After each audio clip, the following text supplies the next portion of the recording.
Okay, let's dive in. We're looking at the U.S. government shutdown, the one that kicked off October 1st, 2025. Right. And our sources are suggesting this isn't just, politics as usual for the markets. It's creating something else. It really is. A dangerous information fog is how they put it. The mission here really is to see how that fog, that asymmetry, gets exploited. Okay, so where does it start? What's the first domino? Well, the immediate hit is on what we all rely on as the gold standard economic reports. Ah, BLS, BEA.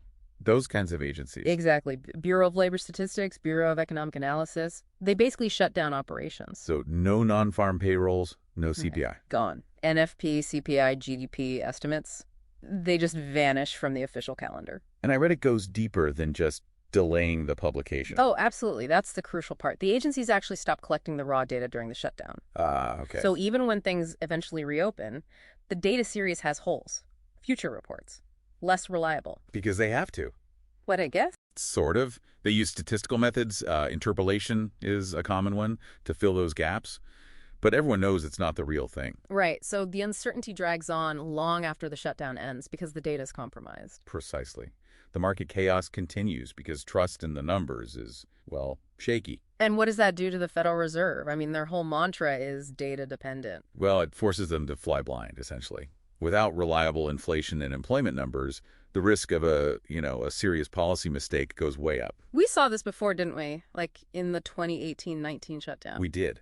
The precedent suggests it leads to policy paralysis. They tend to just hold steady, stay cautious, which might feel safe short term, but can store up problems for later. Okay, so official data is out, or at least unreliable. Nature abhors a vacuum. What rushes in? That's where the alternative data providers step up. Private companies. Using things like satellite photos of parking lots, credit card swipes. You got it. Satellite imagery, credit card transactions, scraping job postings online, all sorts of things. It's timely data, which is appealing. But it's not the same quality, right? It feels different. It is different. Big drawbacks. Often the methodologies are proprietary, like a black box. You can't see exactly how they get their numbers. And there's sample bias.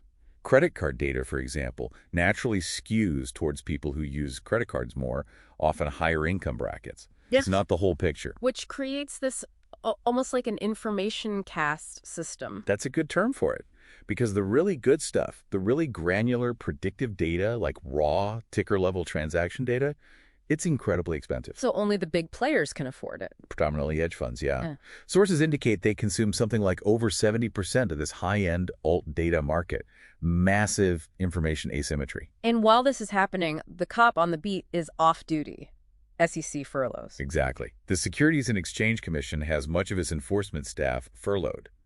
Oversight weakens significantly. Which leads to... Well, concerning findings from past shutdowns, studies after 2018-2019 showed a real spike in opportunistic insider trading. How big a spike? We're talking insiders making trades that netted them, on average, an extra $800,000 to $1.6 million per trade. Wow. Per trade? Per trade, purely because the oversight was weak during that window. It's pretty shocking.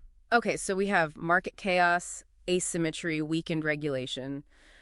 Does this ripple outwards globally? Oh, absolutely. Yeah. Geopolitically, adversaries can use this. It's perfect fodder for disinformation campaigns aimed at, undermining U.S. credibility. And it probably makes other countries nervous about holding U.S. assets. Definitely. It feeds that narrative, accelerates the push for foreign central banks to diversify their reserves away from the U.S. dollar. They see the political instability as a real risk factor now. So for you listening, trying to make sense of this fog, without a hedge fund's budget, what's the strategy? Well, the sources suggest the best defense is probably sticking to long-term fundamentals. The old Buffett approach. Ignore the noise. Kind of, yeah.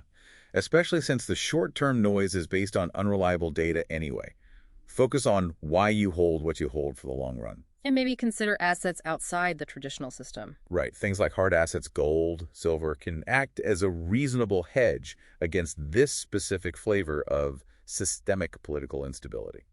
It's interesting. The shutdown almost forces good investor behavior. It's like a behavioral audit.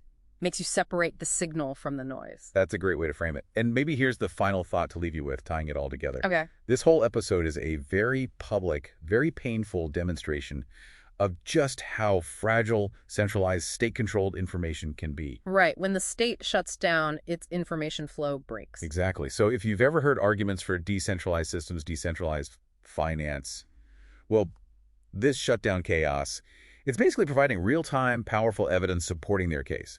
It's almost the best, albeit unintentional, marketing campaign DeFi could ask for.